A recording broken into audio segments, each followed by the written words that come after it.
What's up, Game Boys and Girls? Big T here, back with another video, and this is a response video.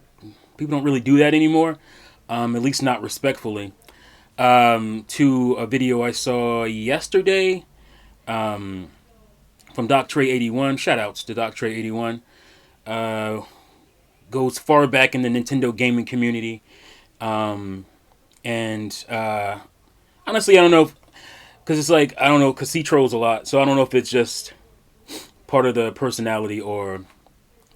I think there's some truth, or not truth. I think there's some realness to what he's saying. I think he's not trying to just troll or whatever. But, so you guys know, I just did my Steam Deck review video.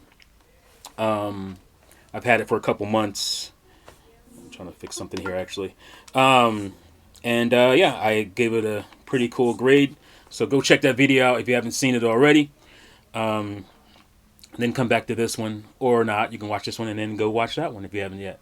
But yeah, so I talked about a whole lot of things, and one of the things is the comparisons to Switch, which there really isn't. And a lot of times people bring that up because headlines, because of clicking. Everybody knows what a Switch is. Switch is popular, so you're gonna bring up a device that has a similar form factor, and call it a killer or whatever, a Switch killer. I don't think anybody actually called it a Nintendo Switch killer. Just trying to be like, yeah, this is definitely going to kill. I think it was somewhat clickbaity when people say that kind of stuff, and just trying to get attention, because Steam Deck is the new thing on the block. It doesn't have the popularity that the Switch has. So, hey, just say versus Switch, and then you'll get more clicks that way. But if you actually watch a lot of those videos, they don't really do a versus situation, mostly. Because there's really no comparison to Steam Deck and Switch. Yeah, you can compare the form factor. That's a comparison. But that's pretty much where it ends. The Steam Deck is a portable gaming PC. And that's literally what it is. It's not just a console. It can function as a console. Like I said, it does function really well as a console. That's why my review focused on it as a console, not all the tinkering and all that kind of stuff you can do.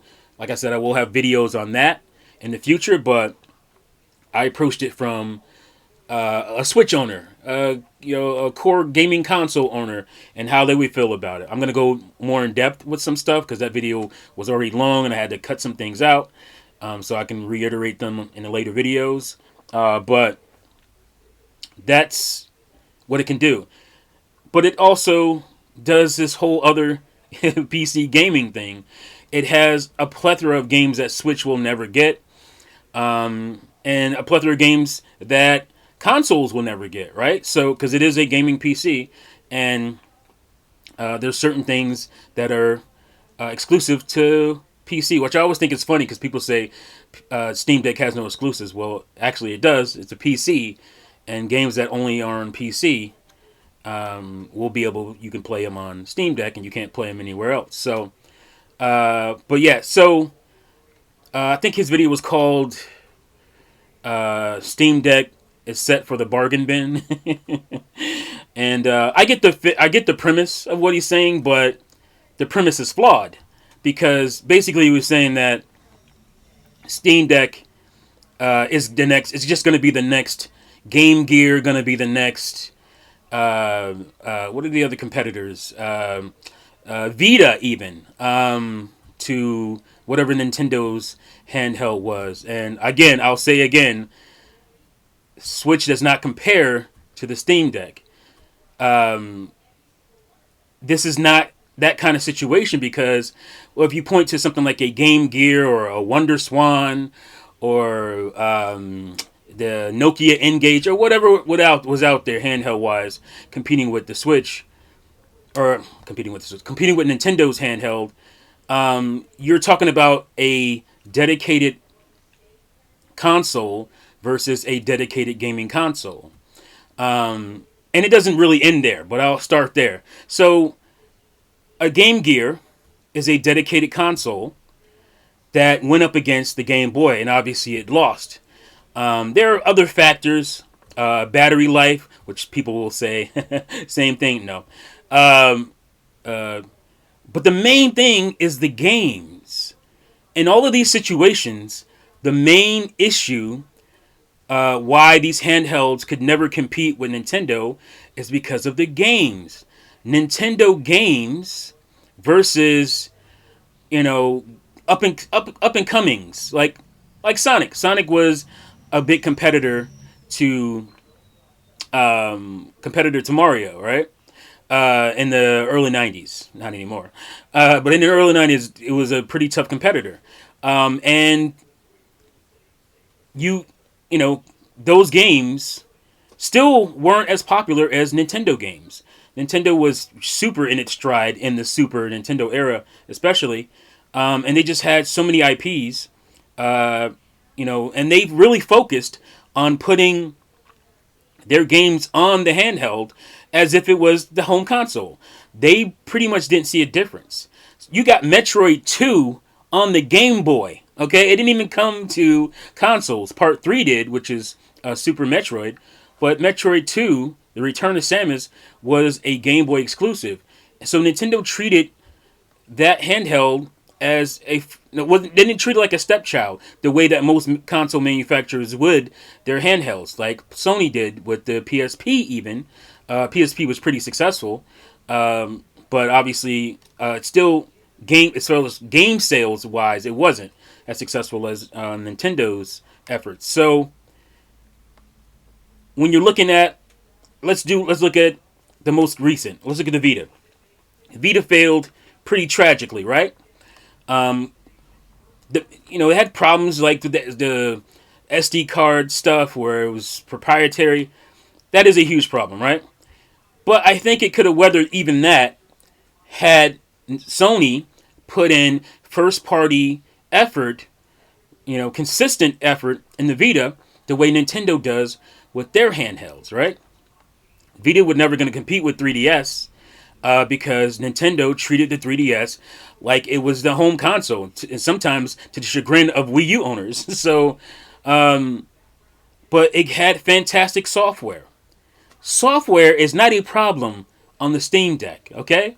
Software is not a problem on the Steam Deck. The Steam Deck, day one, had thousands of games you can play, and it's continuing to get more and more games. And it's not just obscure stuff like you would find on the WonderSwan, some side kind of franchise, or these are major titles that Nintendo's not even getting. Oh yeah, you got Monster Hunter Rise, but can you play Monster Hunter Worlds on a Nintendo console? No. Can you play the new Resident Evil games? No. Can you play Red Dead Redemption? No. And even if by some chance you get that quote unquote miracle port, it's going to be a way lesser version of what you're going to be playing on this. This is a near console version. What it is, this is a PS4. This is between a PS4 and a PS4 Pro as far as power. So you're going to get console, quality games, and it has new tech in it. Yeah. So this whole idea of, trying to equate this with Nintendo, historically versus other handheld competition. First of all, this isn't really competition for Switch. How could this be a Switch killer when when it first came out in February? I think they started releasing these when they started sending these out. How can this be a Switch killer when this is at 0, and this was already at 105 million? This was never going to be competition for this. But this will be competition, I believe, for Switch 2. Because you would think in the next couple years, that's going to be a thing, right? And all the complaints, that a lot of Switch people make, a lot of Switch fans make, to discredit this system, is also going to be issues with Switch 2. If you want it to do what you think it's going to do. If you want it to be on par power-wise with this, you think it's not going to have the issues that this has? Like, quote-unquote, the battery life? Now, I talked about battery life and how I think is a way unfair comparison when you're dealing with high end games, games that take power, a lot of power to run versus, Switch quality games. Yeah, the games are going to be better or last longer on Switch because they're not drawing as much power. These are higher end games. The battery is fine when you're playing. When you're playing games at Switch settings, the battery is fine on this. It is very comparable to Switch when you're playing games at Switch settings. 540p, 25 to 30 frames per second. You'll get comparable battery life out of this as you would with the Switch. So if Switch 2 comes out and it's as powerful or closer as powerful as this, you don't think it's going to have battery issues? You don't think that's going to be an issue? You think Switch 2 is going to still use cartridges? Because I'm not sure it will. It may let you use Switch cartridges, backwards compatible, but how hard is it to get companies to put their games fully on a cartridge on the Switch? You think it's going to get better when games are 100 plus gigs as they are right now, and they're getting bigger and bigger? Switch 2 is going to have to do some things in light of this device here. But I think Trey was saying by the time there was a Switch 2 anyway, this would be in the bargain bin. Which I think is funny because Valve just announced that they're doubling production of this. I don't think you would do that if it's not selling well. They're doubling production and they're ahead of schedule. And they're already sold out through this November. So I don't see the bargain bin coming anytime soon. I could be wrong about that. Now, my biggest thing as far as me being sure of this thing being popular is because I like it.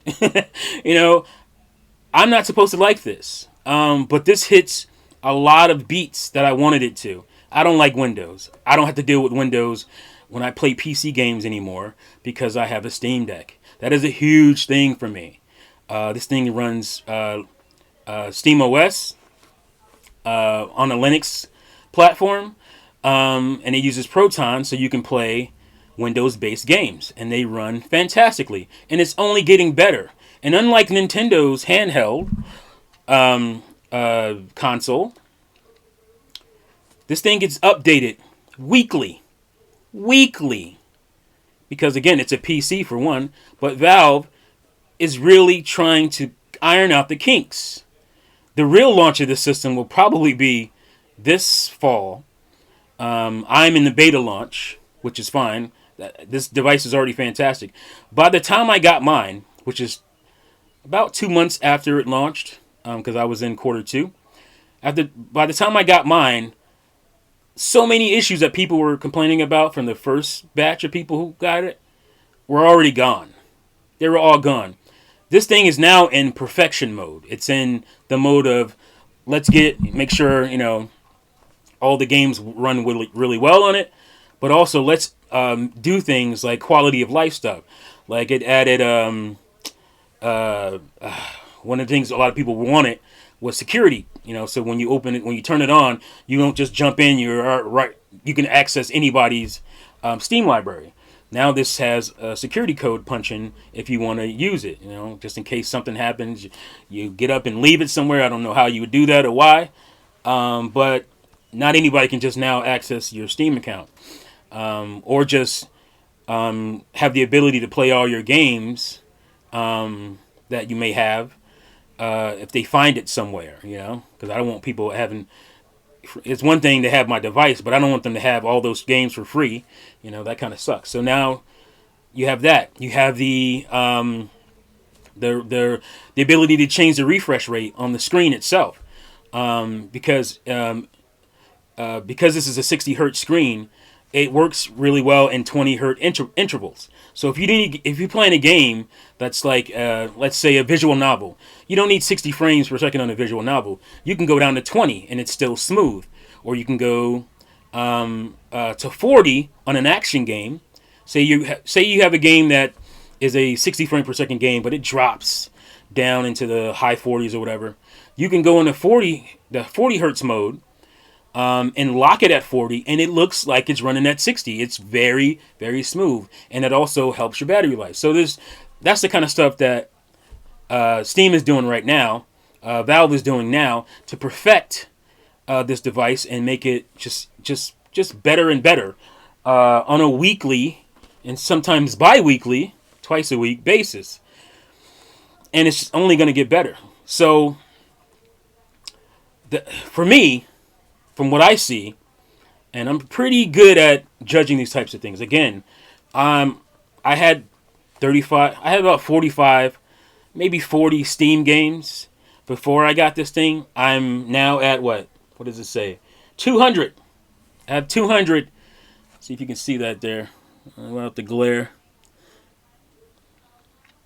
At the top there, all games 200. I don't know if it's still focusing on me and not maybe there. I don't know. But yeah, so I'm at 200. That's because this has changed the way I play games. I play all kinds of stuff. So again, that's not a good comparison to say, oh, all the challengers to Nintendo handheld in the history. This ain't that, Chief. This is not that. Okay, this is a way different situation. Because those games or those systems did not have the library that this has. You know, they were mired. They were stuck because their companies didn't put first-party efforts into it, and they were hoping third parties would put, a bunch of stuff on it and make it viable. But this already has an ingrown fan base because millions and millions of people have Steam accounts. And a lot of people love the idea to not be locked to their desktops all the time if they want to play their Steam library. That was one of the huge reasons why I wanted one of these. Was that I don't have to just be stuck to my work area when I want to game on my PC. So that is huge. And a lot of people will tell you, a lot of Switch owners will tell you, because a lot of them are PC guys, a lot of Switch owners will tell you that is one of the reasons they gravitated to the Switch, because Switch had a lot of indie games, a lot of PC games that they were playing, or PC-styled games that they were playing, and they were able to play away from their systems. And I'll get into it in later videos about how streaming to this is cool. Oh, this is a portable Xbox Game Pass machine, by the way. I can rock my Xbox Game Pass on this. That's another one of the huge reasons I wanted this. I can rock Xbox Game Pass on this anywhere, from anywhere, and I use my phone as a hotspot, and it works really good. This is also a first-party Sony machine, because Sony is putting all of their first-party games, slowly but surely, onto PC, onto Steam. And therefore, your God of Wars, your Spider-Mans, your Last of Us's, all that stuff will be playable on your Steam Deck. That's huge. This is a portable Xbox and a portable Sony machine. This is not the Game Gear. This is not that. And I can understand it if you're, looking at it from afar. You don't get it. Because I didn't fully get it. Like, I felt like I wanted this, but it wasn't until I bought it and got it and had it in my hands and played it for a few weeks, I realized how I needed this. This, like I said, changed my gaming habits for the better. And it's amazing. So, yeah, as far as I'm concerned, as far as other gamers are concerned, Steam Deck is headed, not for the bargain bin, headed for success. Conservative estimates have it at about 500,000 units sold. That's because, Valve is doing something really smart. It's not just going to shove it out there into the retail space and hope you get it. It knows it already has a locked-in fan base, and it can sell it to you through their software, through Steam. And it's consistently at the top of the Steam charts. Number one, every week since it came out. I think a couple of weeks it was at number 2. When like Elden Ring or something came out, it dropped to 2. but it went right back to 1. It's consistently at number 1. The highest selling thing on Steam is the Steam Deck. It's not going anywhere. Sorry. I don't really understand. This is a good thing for Switch owners. This is a great thing for Switch 2 owners. Because if Nintendo has competition in this space, and people are like, well, I'll just keep my Steam Deck for this and this and this and that. Nintendo's going to be pushed to do better things with Steam or Switch 2. That is good for you. That is good for me as a Nintendo fan. That is good for all of us. So wanting this thing to not do well, to flop, hoping it flops, secretly hoping it flops. They don't come out and say they want it to flop, but by saying it's gonna flop, it's because they want it to. They don't want that competition. They don't want free cloud saves. They don't want free online. They don't want voice chat. They don't want messaging. You don't want all that? You don't want Nintendo to feel the heat and have to put that into Switch 2? Because they certainly didn't care with Switch 1. And they had to market to themselves. So when they have competition, it makes a better device. As far as I've seen, that's how competition works. So, yeah, that's how I feel. Let me know what you guys think in the comments below. Do you agree with me? Disagree? Do you think this is headed for the bargain bin? I don't. I partially don't care. I mean, I want them to keep putting out new ones, but I have mine, right now, and I'm going to have it for years and years to come. It's not going anywhere. Even if it doesn't do well, which I believe it will, I'll still have it. It'll still play Steam games, and it's still going to be fantastic. So, yeah, that's what I think. Let me know what you guys think in the comments below. Thank you for watching and listening as always, and I'll see you fools next time. Peace out.